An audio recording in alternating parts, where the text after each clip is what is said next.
तो आज हम बात करने वाले हैं ग्रेविटेशन के बारे में।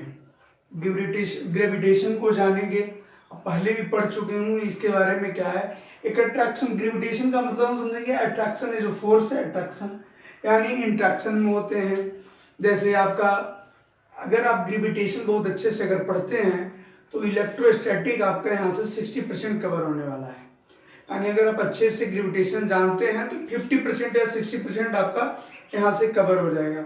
अच्छा, इसमें बात करते हैं इसी इंट्रैक्शन में होते क्या क्या है। ग्रेविटेशन होते हैं, इलेक्ट्रोमैग्नेटिक होते हैं, और आपका क्या होता है स्ट्रॉन्ग न्यूक्लियर होता है, और वीक न्यूक्लियर फोर्स जो भी है ये सब इंट्रैक्शन में होते हैं।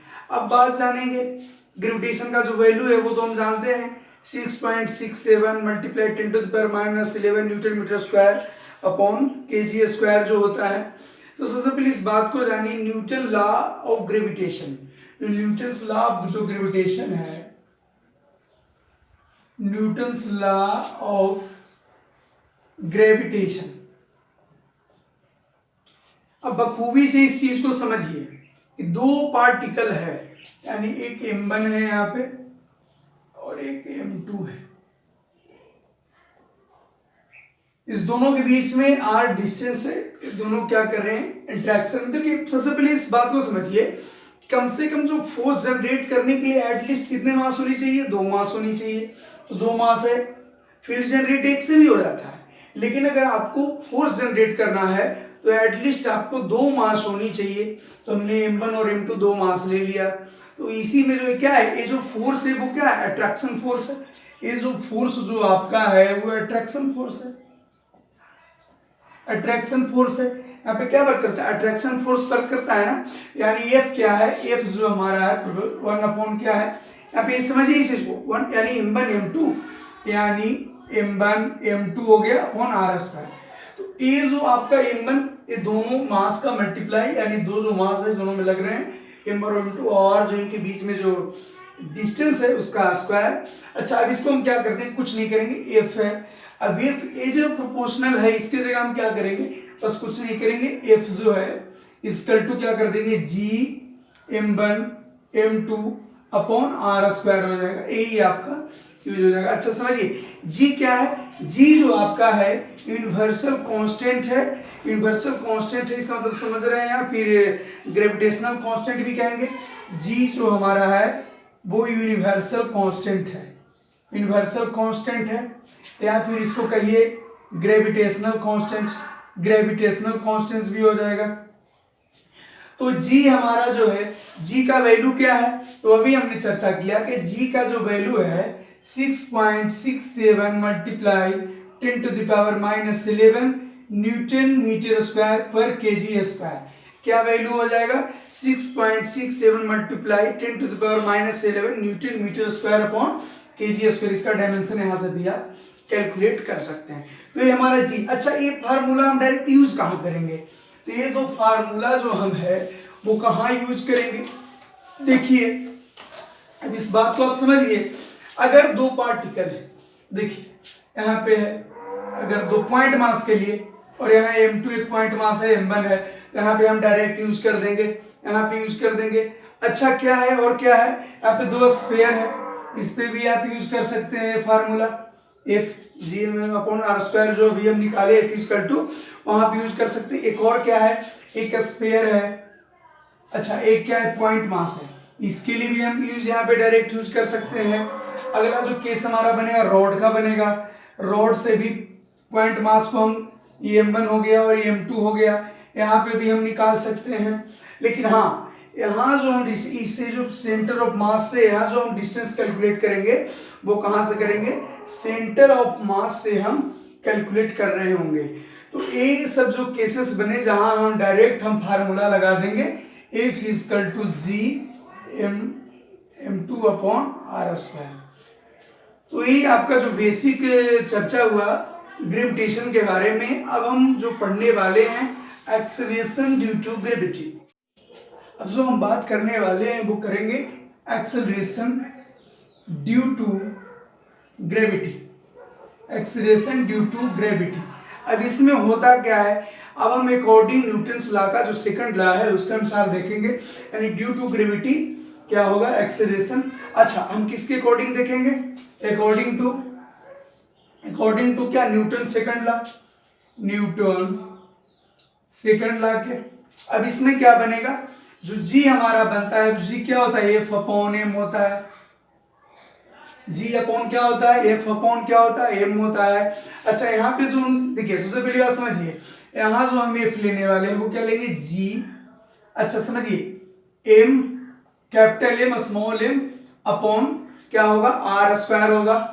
अच्छा, इस बात को समझिए, जो radius acceleration due to gravity का मतलब समझते हैं कहाँ यूज करते हैं, अगर हम किसी अर्थ का ले रहे हैं, मून का ले रहे हैं, तो हम अगर बड़े जो मास है अर्थ का है 400 किलोमीटर होता है, तो अर्थ का जो हम लेते हैं वो क्या है, कैपिटल एम में लेंगे, और स्मॉल एम में कोई भी हम पार्टिकल उसके रिस्पेक्ट में ले रहे हैं उसको हम कैलकुलेट करेंगे, तो एफ इक्वल टू जी। यहाँ पे एम जब भी लेंगे तो हम बड़े वाले मास के लिए लेंगे और एक छोटे वाले के लिए, तो ये आपका ए समझ जाइएगा, तो ये होता है। तो जी हमारा कितना हो जाएगा, एफ अपॉन एम, तो एफ इतना है, अपॉन एम कर दीजिए, तो एम से एम स्मॉल वाला चला जाएगा, तो जो हमारा बचेगा वो क्या बचेगा, G M capital M upon are square बचेगा। क्या आएगा, कैपिटल आर स्क्वायर बचेगा। अच्छा, इसमें समझ आइए कि अगर दो बॉडीज को समझिए, अगर दो बॉडी है, सॉरी दो पार्टिकल है, उसको अगर हम फ्रीली किसी हाइट से अगर हम ड्रॉप करते हैं या छोड़ते हैं, तो उसमें हम देखते हैं कि जो एक्सेलरेशन होता है दोनों का सेम होता है, जो ये होता है जी सेम होता है। अच्छा, ए बी हम देखते हैं, क्यों, अच्छा समझिए, टाइम जो हमारा लगने वाला है 2h अपॉन जी। देखिए अगर 2h अपॉन जी, देखिए समझिए 2h अपॉन जी, आप इस बात को समझिए कि अगर हम पार्टिकल को ऊपर से छोड़ेंगे तो उसमें जो यहाँ पे जो एक्सेलरेशन काम करेगा वो सेम टाइम पे वही सेम एक्सेलरेशन होगा, तो टाइम भी सेम लगेगा ना, ग्राउंड को उसी पे टच करेगा। हाँ, कभी कभी अब हल्की है, कोई ऐसा पार्टिकल ले लिए जो एयर के कारण, एयर रेजिस्टेंस आ गया उसके कारण नहीं हुआ, तो ये आपका होता है। तो किसी भी हम जो पार्टिकल है उसको अगर ड्रॉप करेंगे तो सेम टाइम पे ही पहुंचेगा, क्योंकि एक्सेलरेशन दोनों का सेम हो जाएगा। अच्छा, एक केस जो यहाँ पे बनता है, यहाँ पे जो केस आपका बनेगा g proportional, g one upon are square का बनता है। इसका मतलब ये हुआ कि देखिए सबसे पहले समझिए यही हो गया, अब इसी से हम कैलकुलेट करते हैं। अच्छा, होता क्या है, अगर जी जो हमारा मिनिमम है कहाँ पे होता है, जी जो हमारा मिनिमम है कहाँ पे होता है, इक्वेटर पे। इक्वेटर पे मिनिमम अगर होता है यानी रेडियस वहां पे क्या है, ज्यादा होता है। इक्वेटर पे जो हमारा रेडियस क्या है, ज्यादा, तो रेडियस जब हमारा ज्यादा होगा तो जी क्या होगा, मिनिमम होगा। अच्छा, पोल पे, तो पोल पे जी हमारा मैक्सिमम होता है, क्योंकि वहां पे जो जी है वो स्मॉल होता है, छोटा होता है। तो इस बात को ध्यान रखिए कि जो हमारा जी जो मिनिमम होने वाला है वो हमारा होगा इक्वेटर पर और जी मैक्सिमम होगा पोल पे। तो ये बात आपको ध्यान में रखना है, क्योंकि इक्वेटर पे जी क्या होता है, आर क्या होता है, बड़ा होता है, इसलिए जी मिनिमम होता है, और पोल्स पे जी छोटा हुआ इसलिए वहां पे जी मैक्सिमम होता है। भारत जो है, इंडिया है, लगभग इक्वेटर के करीब करीब है, और जो पोल्स वगैरह हो गए जहाँ पे अपना बर्फ वगैरह पड़ता है वो जगह हो गया। इसी में एक और जो केस आता है वो आता है above the surface of the earth, above surface of the earth, of the earth. अब इसमें क्या होता है, अगर सरफेस के एबव में अगर हम लेते हैं जी, अभी एक्सेलरेशन ड्यू टू ग्रेविटी के अंदर हम पढ़ रहे हैं कि देखिए अगर हमारा above the surface of the अर्थ हो गया तो कंडीशन क्या बनेगा, तो समझिए एफ हमारा क्या हो जाएगा, एफ जो हमारा हो जाएगा क्या हो जाएगा, जी।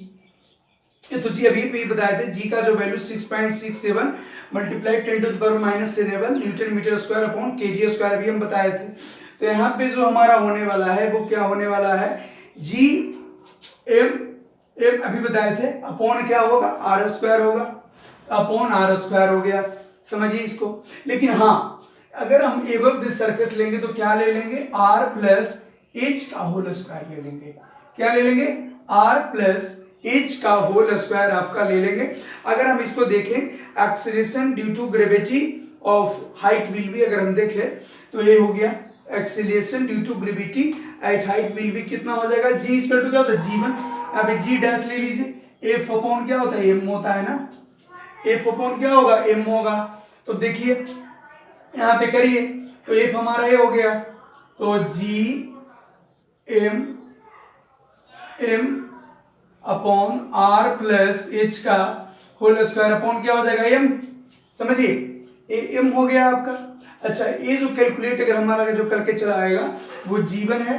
अब जीवन का जो वैल्यू हमारा आ जाएगा वो क्या आ जाएगा, जीवन का जो हमारा वैल्यू आ जाएगा वो जी एम अपॉन आर हो जाएगा, G M upon G M से तो एम चला जाएगा, ये वाला खत्म हो जाएगा, G M upon R into one plus देखिए क्या हो जाएगा एच अपॉन आर हो जाएगा, एच अपॉन आर का होल स्क्वायर आ जाएगा। अच्छा ये तो समझ गए, जीएम अपॉन आर किस में आया था, अभी हमने पढ़ा था GM upon GM upon are square, यहाँ पे आर स्क्वायर हो जाएगा ना, तो जीएम अपॉन क्या हो जाएगा are square, GM upon are square किसका पढ़े थे, जी हमारा जो आया था, क्या हमारा आया था जी, तो ये आपका हो जाएगा जी, ये जो हो जाएगा जी डैश इसकल टू हो जाएगा जी, और क्या हो जाएगा अपॉन में one plus h upon r है, तो one plus h upon are का होल स्क्वायर, तो जो हमारा जी डैश आएगा वो g into one plus h upon r minus two. अब ये जो आ गया पावर इसको समझिए, यही आ गया हमारा एबव द सरफेस, यानी above the surface of the earth, तो जो हमारा जी आ गया जी डैश कितना आ गया g into one plus h upon minus two. अच्छा अभी क्या करते हैं, अगर आप बाइनोमियल पढ़े होंगे तो बाइनोमियल में क्या होता है कि अगर वन से जो वैल्यू, इसको हम क्या कर लेंगे इस तरह से भी लिखेंगे, देखिए इसको जो हम वैल्यू है इसको हम लिख लेंगे जी डैश जो हमारा हो जाएगा वो जी इंटू क्या हो जाएगा वन प्लस एच आर है, तो यहाँ में हम जो कर लेते हैं ये क्या है ये माइनस टू मल्टीप्लाई में हो जाता है, क्यों, अगर ये वन से वैल्यू आर हमारा है तो आर, ये तो एच अपॉन आर क्या है, ये तो वन से छोटा ही आएगा ना, क्यों, अगर इस ऐड करने वाले से छोटा आ जाए तो हम क्या कर लेंगे जो पावर है इसका मल्टीप्लाई कर लेते हैं, तो हम क्या करेंगे देखिए ए पे 6400 आपका हो गया या कुछ, तो वन से तो छोटा ही आने वाला है, तो यहाँ पे जो आपका आ जाएगा one minus two h upon r, ये आपका कैलकुलेट चलाएगा एबव द सरफेस। अच्छा depth below surface of the earth, अब depth below the surface of the earth, तो यहां पे अगर हम जो देखने वाले हैं डेप्थ बिलो द, यहां पे देखिए रो एम अपॉन बी, देखिए अब जी का जो वैल्यू है या तो अर्थ के ऊपर जाए या नीचे जाए तो डिक्रीज करेगा, क्या करेगा डिक्रीज करेगा, तो यहाँ पे भी हम कंसेप्ट लगाएंगे, कुछ नहीं लगाएंगे, जी डैश हो जाएगा, तो ये डेप्थ है, ए आर हो गया।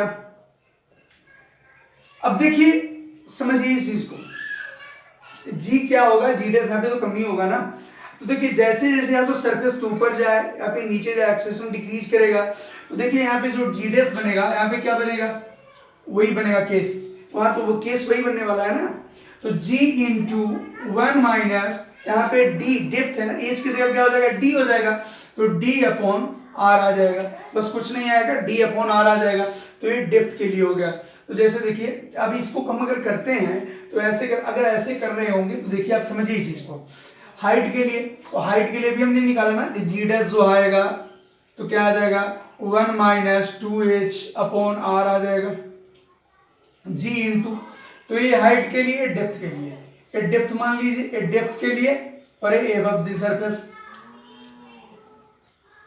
ये दोनों केस आप ध्यान रखिए। ये आप एक इंपॉर्टेंट नोट समझिए कि अगर इफ एच, समझिएगा अगर एच यहाँ पे देखिए अगर ये कंडीशन आए तो हम अभी बात किए थे जो जी डैश आएगा वो क्या आएगा g into one minus two h upon r आ जाएगा, इस बात को आप ध्यान में रखिए, इससे डायरेक्ट भी क्वेश्चन पूछ लिया जाता है। अब हम जो बात करने वाले हैं कुछ इंपॉर्टेंट पॉइंट पे, वो इंपॉर्टेंट पॉइंट क्या है देखिए, अगर हमारा आर क्या होगा ग्रेटर होगा, अगर हमारा आर क्या होगा एक कंडीशन अगर बनेगा, यानी तो इसमें हमारा जो होगा वो क्या है, एबव है, ये क्या है होगा एबव, आर क्या होगा, एबव सरफेस से होगा, एबव सरफेस होगा ना। इसके लिए हम क्या यूज करते हैं जो कुछ इसमें क्या है ग्राफ, आजकल जो क्वेश्चन पूछे जाते हैं ग्राफ से पूछे जाते भी हैं। तो अगर ये हमारा वैल्यू इस टाइप से रहे, अगर ये केस हमारा बने तो हमारा जी डिस क्या होता है, जी अपॉन क्या होता है, जी अपॉन वन माइनस क्या एच अपॉन आर करते थे, तो one minus H upon R नहीं करके क्या होता है वन प्लस क्या होता है, वन प्लस क्या एच अपॉन आर होता था, तो वन प्लस क्या करेंगे डी अपॉन आर करेंगे, क्या करेंगे डी अपॉन आर करेंगे, इसका पावर 2 कर दिए। चलिए हो गया। तो यहां जो हमारा कंडीशन बचता है ये देखिए समझिए आर प्लस डी, तो आर प्लस डी क्या होगा, ये यहाँ पे जो कंडीशन जो आ गया हमारा आर प्लस डी का, सॉरी ये आर प्लस डी, ये बड़ा कैपिटल आर लेंगे यहाँ पे आर प्लस डी, तो आर प्लस डी क्या निकल के आ जाएगा, आर आ जाएगा, समझ रहे हैं। तो यहाँ पे जी अपॉन क्या आ जाएगा, are square upon are square, तो हमारा आ जाएगा g r square upon are square. तो एक केस हमारा ये कैसे है, जब भी हम यहाँ पे डिस्टेंस मेजर करेंगे तो क्या से करेंगे, सेंटर से करेंगे। तो ये जो आर है टोटल रेडियस क्या आर है, और ये आपका डी, तो ये हमारा बचा क्या आर ही आएगा ना। तो ये जो हमारा जो रिजल्ट ले चला आया क्या आ गया ए, तो जो जी डैश का जो हमारा होगा इनवर्सली प्रोपोर्शनल किसके होगा, आर स्क्वायर का होगा ना। तो ये हमारा रिजल्ट को ध्यान में रखना है। अगर हमारा केस क्या बनेगा, R greater and equal to capital R के रहेगा तो अच्छा, अगर आर हमारा, अब हमारा आर क्या होने वाला है, अगर जो हमारा आर है वो लेस आर होगा यानी डेप्थ होगा, ये तो एबव की सरफेस चला गया, एबव पे चला गया। अब जो हमारा केस बनने वाला है कि अगर एक कंडीशन बन जाए तो हमारा किस में चला जाएगा, डेप्थ में चला जाएगा। ये डेप्थ में चला जाएगा तो डेप्थ में क्या पढ़े थे, जी डैश का जो वैल्यू था वन माइनस ये था ना, वन माइनस डी अपॉन क्या पढ़े थे आर, तो आर माइनस डी, तो आर माइनस डी आपका आर हो जाएगा। तो हम जो डिस्टेंस मेजर करेंगे यहाँ पे किससे करेंगे, सेंटर से, अर्थ के सेंटर से। तो यहाँ पे जो से हमारा जो रेडियस चलाएगा इन आर माइनस डी, यानी ये भी बताए थे डायग्राम की, ये जो डायग्राम है ये आर हो गया डेप्थ, इसमें से घटेगा जो ये स्मॉल आर रहेगा, यही डिस्टेंस हमारा आ जाएगा ना, यही लेंगे ना तो यही आ जाएगा। तो आर माइनस डी क्या आ गया आर, और ये जी इंटू होता है ना, तो जी आर आ गया। तो जी आर आने का मतलब ये हो गया कि जो हमारा जी डैश है वो डायरेक्टली प्रोपोर्शनल किसके होगा, आर का। किस केस में, डेप्थ वाले में केस में। अगर हमारा डेप्थ केस होगा यानी अगर अर्थ के नीचे जाएंगे तो हमारा ये केस बनेगा, और अर्थ के ऊपर जाएंगे तो हमारा क्या हो जाएगा, जी डैश वन अपॉन यानी जी इनवर्सली प्रोपोर्शनल होगा आर स्क्वायर का। तो ये केस जो हमारा बना आपका इंपॉर्टेंट फैक्ट है। एक ग्राफ, अब इसका समझिए ग्राफ, अब ग्राफ देखेंगे तो अगर देखिए समझिए इसका ग्राफ अभी इस तरह से कुछ जाएगा, ए आपका किसका है जी आर, ये बाई यहाँ पे समझिए ये जो ग्राफ बनेगा इसका क्या बनेगा, ए वाला बन जाएगा। अब इसमें देखिए जी डैश कितना हो गया, ए जी आर का, और ये आपका क्या बन जाएगा वन अपॉन आर स्क्वायर का बनेगा। तो ए ग्राफ अगर आप थोड़ा सा भी ग्राफ अगर पढ़े होंगे आप समझ गए कैसे हुआ। इस तरह से हमने ग्राफ के बारे में जाना। हम कंसेप्ट देखने वाले हैं वो देखेंगे axial rotation of the earth. Axial rotation of the अर्थ ये कैसे होता है, देखिए यहाँ पे रोटेशन है, समझिए इसको। ये जो फाई है, अब यहाँ पे फाई जो है लैटिट्यूड है, अब यहाँ पे देखिए एक्स एक्सिस और बाय एक्सिस, तो यहाँ पे जो मूव करेगा देखिए यहाँ पे रोटेशन आर ओमेगा स्क्वायर से करेगा। अब यहाँ पे फाई है और ये जी पी पॉइंट पे जो हम लिए हैं ये पार्टिकल पी एट इक्वेटर क्या है, फाइव कितना बना रहा है, ये 5 डिग्री बना रहा है। यहाँ पे अगर फाई 0 हो गया तो ये हमारा ये फार्मूला जो जनरेट हुआ है, यानी जी, ये जो जी है जी dash equal to ji minus are omega cos square phi, यानी जी क्या होगा यहाँ पे एक्सेल ऑफ रोटेशन। अगर फाई हमारा 0 हो गया यानी लैटिट्यूड, तो क्या हो जाएगा फाई यहाँ पे है, अगर ये 0 हो जाएगा तो जो हमारा केस बनेगा g equal to ji minus are omega square. अगर फाई का वैल्यू क्या हो जाएगा 90 डिग्री, अगर हमारा फाई 90 डिग्री हो गया तो 90 डिग्री का मतलब क्या है, जीरो। तो ये पूरी क्वांटिटी क्या हो जाएगा, जीरो। तो हमारा जो जी डैश आ गया वो जी की इक्वल आ जाएगा। तो ये समझिए axial rotation of the earth है। जो फाई क्या हो गया आपका, लैटिट्यूड। अब पी जो पार्टिकल है कहाँ पे है, इसका जी नीचे डाउनवर्ड लग रहा है ना, यहाँ पे जी लग रहा है, और ये एक्स एक्सिस है, और ये आपका आर रेडियस हो गया। तो रोटेशन कुछ इस तरह से होगा ना। तो जो हमारा देश भारत है वो इक्वेटर के करीब में है, तो यही जो कंडीशन होता है, इसी के कारण जो हमारा क्या होता है, जो आपका इक्वेटर पे जी क्या होता है, मिनिमम होता है, और पोल पे क्या होता है, मैक्सिमम होता है। पोल पे क्या होता है, मैक्सिमम होता है। तो ये जो हमारा फार्मूला, ये बहुत ही इंपॉर्टेंट डेरिवेशन है। जी dash equal to ji minus are omega cos square phi. तो यहाँ पे अगर फाई हमारा 0 डिग्री तो जी डैश हमारा हो जाएगा जी माइनस आर ओमेगा स्क्वायर। अगर फाई 90 डिग्री है, जी डैश किसके इक्वल हो जाएगा, जी के इक्वल हो जाएगा। तो यही से आपका निकल आया कि देखिए अगर हमारा पोल पे है तो जी मैक्सिमम होगा, रेडियस वहां पे कम होगा तो मैक्सिमम होगा। इक्वेटर पे रेडियस बड़ा है इसलिए आपका जी मिनिमम होगा। तो इस बात को ध्यान में रखना। ग्रेविटेशन का बहुत ही बेसिक जो इंपॉर्टेंट कंसेप्ट थे वो हमने आपको डिस्कस किया।